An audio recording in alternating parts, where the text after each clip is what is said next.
കേരളത്തിലെ പ്രശസ്ത വാസ്തുശില്പി ലോറി ബേക്കറിന്റെ ഏറ്റവും ആദ്യത്തെ പ്രൊജക്റ്റായിരുന്നു മിത്രനികേതൻ. പ്രാദേശിക തോട്ടം തൊഴിലാളികൾക്കും ആദിവാസി വിഭാഗങ്ങൾക്കുമായി ഒരു ചെറിയ ക്ലിനിക്കായും സ്ത്രീകൾ നടത്തുന്ന ചികിത്സാ കേന്ദ്രമായും തന്റെ ഭാര്യ ഡോക്ടർ എലിസബത്ത് ബേക്കറുമൊത്ത് അദ്ദേഹം ഇത് സ്ഥാപിച്ചു. ബേക്കറിന്റെ പരിസ്ഥിതി സൗഹാർദ്ദപരവും കുറഞ്ഞ ചെലവിലുള്ളതുമായ രൂപകൽപ്പനയുടെ തത്വചിന്ത വിളിച്ചോതുന്ന ലളിതവും മനോഹരവുമായ ഒരു വാസ്തുവിദ്യാ നാഴികക്കല്ലായി ഈ പ്രദേശം ഇന്നും നിലകൊള്ളുന്നു.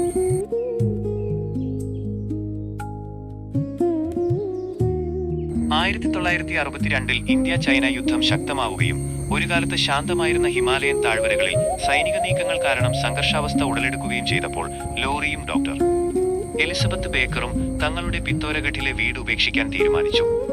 അവർ തങ്ങളുടെ പിഞ്ചുമക്കൾക്കും പ്രായമായ അമ്മയ്ക്കുമൊപ്പം കൂടുതൽ ശാന്തമായ അന്തരീക്ഷവും അർത്ഥവത്തായ പ്രവർത്തനങ്ങളും തേടി എലിസബത്തിന്റെ സ്വന്തം നാടായ കേരളത്തിലേക്ക് മടങ്ങി. തുടർന്ന് വാഗമണ്ണിലെ കുരിശുമല ആശ്രമത്തിൽ വെച്ച് ഫാദർ ഫ്രാൻസിസ് ആചാര്യയെയും ടോം ബെഡ്ഡെ ഗ്രിഫിത്തിനെയും കണ്ടുമുട്ടിയത് ലോറി ബേക്കറിന്റെ ജീവിതത്തിൽ വഴിത്തിരിവായി. ചുറ്റുമുള്ള മലനിരകളിലെ തോട്ടം തൊഴിലാളികൾക്കും ആദിവാസി കുടുംബങ്ങൾക്കും ചികിത്സാ സൗകര്യങ്ങളൊന്നുമില്ലെന്ന കാര്യം സന്യാസിമാർ അദ്ദേഹത്തോട് പറയുകയും അവിടെ തന്നെ സ്ഥിരതാമസമാക്കാൻ ബേക്കർ കുടുംബത്തെ പ്രോത്സാഹിപ്പിക്കുകയും ചെയ്തു. അവരുടെ ഉപദേശം ശിരസാവഹിച്ച ബേക്കർ കുടുംബം 1963 വാഗമണ്ണിലേക്ക് താമസം മാറ്റുകയും അധികം വൈകാതെ തന്നെ അവിടുത്തെ രോഗികൾക്ക് ആവശ്യമായ ചികിത്സ നൽകാൻ ആരംഭിക്കുകയും ചെയ്തു.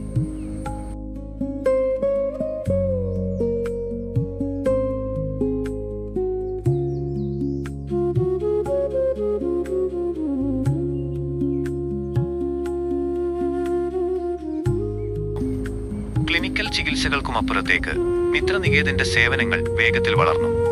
വാഗമണ്ണിന് ചുറ്റുമുള്ള മലയോര സമൂഹങ്ങൾക്ക്, പ്രത്യേകിച്ച് സ്ത്രീകൾക്കും കുട്ടികൾക്കും അതൊരു വലിയ താങ്ങായി മാറി. അടുത്തുള്ള ആദിവാസി ഊരുകളിലേക്കും തോട്ടം തൊഴിലാളികളുടെ ലയങ്ങളിലേക്കും ഇവിടുത്തെ സാന്ത്വന സ്പർശം വിപുലീകൃത ക്ലിനിക്കുകളിലൂടെ എത്തിച്ചേർന്നു. പ്രസവാനന്തര ഗർഭകാല ശുശ്രൂഷകൾക്ക് ഇവിടെ വലിയ പ്രാധാന്യമാണ് നൽകിയിരുന്നത്. വാഗമണ്ണിലും ചുറ്റുമുള്ള 25 കിലോമീറ്റർ ചുറ്റളവിലുമുള്ള നിരവധി ആളുകളുടെ ജന്മസ്ഥലമായിരുന്നു മിത്രനികേതൻ. കല്ലും സ്നേഹവും മഴയും ചേർത്തുവെച്ച് പണിതുയർത്തിയ ആ മുറികളിലായിരുന്നു അവർ ആദ്യമായി ശ്വാസമെടുത്ത് ജനിച്ചു വീണത്. പ്രാദേശിക യുവാക്കൾക്കായി ഡോക്ടർ സീനയും മിസ് ആലിനയും ചേർന്ന് മിത്രനികേതൻ ക്ലബിന് രൂപം നൽകുകയും പ്രദേശവാസികളുടെ ശാക്തീകരണത്തിനും കൂട്ടായ വളർച്ചയ്ക്കുമായി പുരുഷന്മാർക്കും സ്ത്രീകൾക്കുമായി 2 കൂട്ടായ്മകൾ സ്ഥാപിക്കുകയും ചെയ്തു.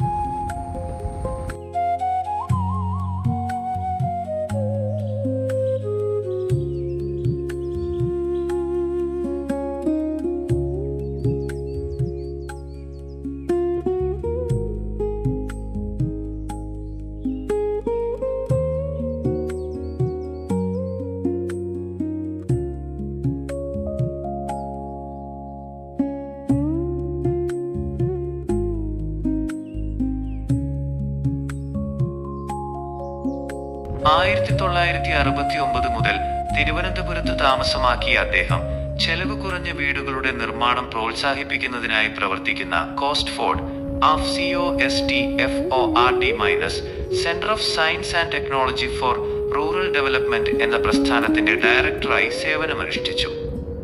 മൂന്നാം ലോക രാജ്യങ്ങളിലെ മികച്ച പ്രവർത്തനങ്ങൾക്ക് 1981 നെതർലാൻഡ്സിലെ റോയൽ യൂണിവേഴ്സിറ്റി അദ്ദേഹത്തിന് വിശിഷ്ടമായ ബഹുമതി നൽകി ആദരിച്ചു.